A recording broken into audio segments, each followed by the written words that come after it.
Brought to you by ITIL P55 Plus series.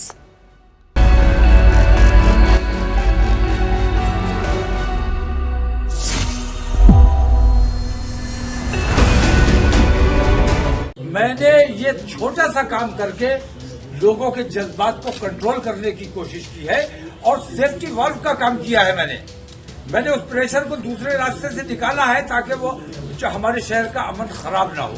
मुझ पर ED भेज दो, मेरे घर पे बुलडोजर भेज दो, मैं हर तकलीफ हर परेशानी सहने के लिए तैयार हूं, लेकिन मुल्क में जो कुछ भी बेईमानी चल रही है इस बेईमानी को अब किसी कीमत पर बर्दाश्त करने के लिए तैयार नहीं।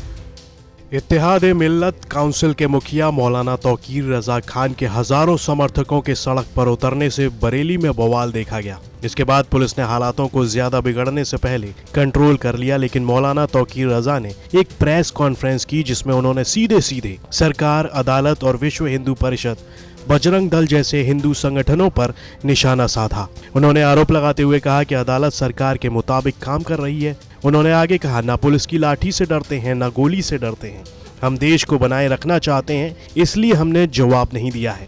छोटा सा काम करके लोगों के जज्बात को कंट्रोल करने की कोशिश की है और सेफ्टी वाल्व का काम किया है। मैंने उस प्रेशर को दूसरे रास्ते से निकाला है ताकि वो हमारे शहर का अमन खराब ना हो।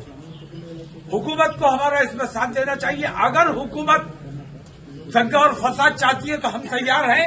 न पुलिस की लाठी से डरते हैं, न गोली से डरते हैं, लेकिन हम अपने शहर के अमन से और अपने देश के अमन को बनाए रखना चाहते हैं, इसलिए हमने जवाब दे दिया है।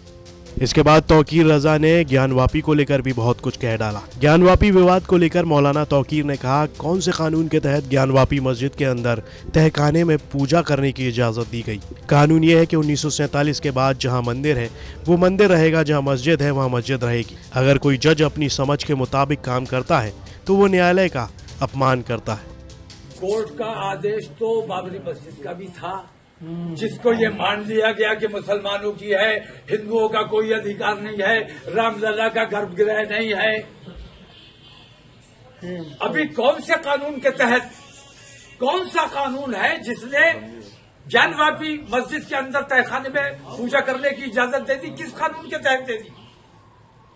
कानून ये है कि 1947 के बाद जहां मंदिर है वहां मंदिर रहेगा, जहां मस्जिद है वहां मस्जिद रहेगी।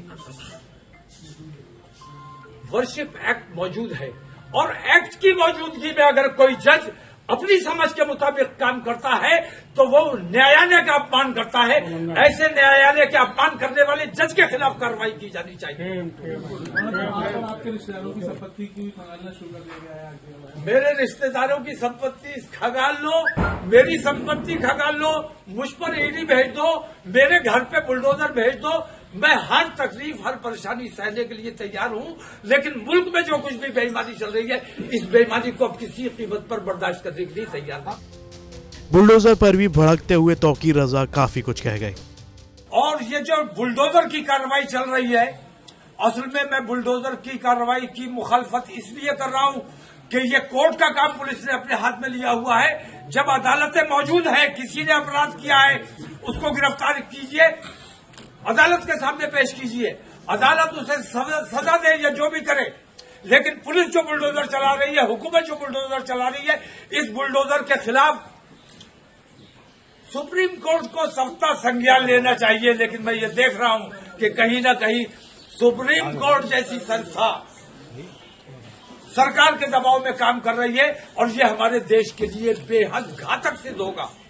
अगर देश में अमन चाहिए और भाईचारा चाहिए, जो हुकूमत की भी जिम्मेदारी है और हमारे सुप्रीम कोर्ट की भी जिम्मेदारी है, तमाम अदलिया की जिम्मेदारी है, अगर ये अमन व अमान बनाए रखना है तो बुलडोजर की कार्रवाई बंद होनी चाहिए। बरेली से कृष्ण आनंद राज की रिपोर्ट, यूपी तक।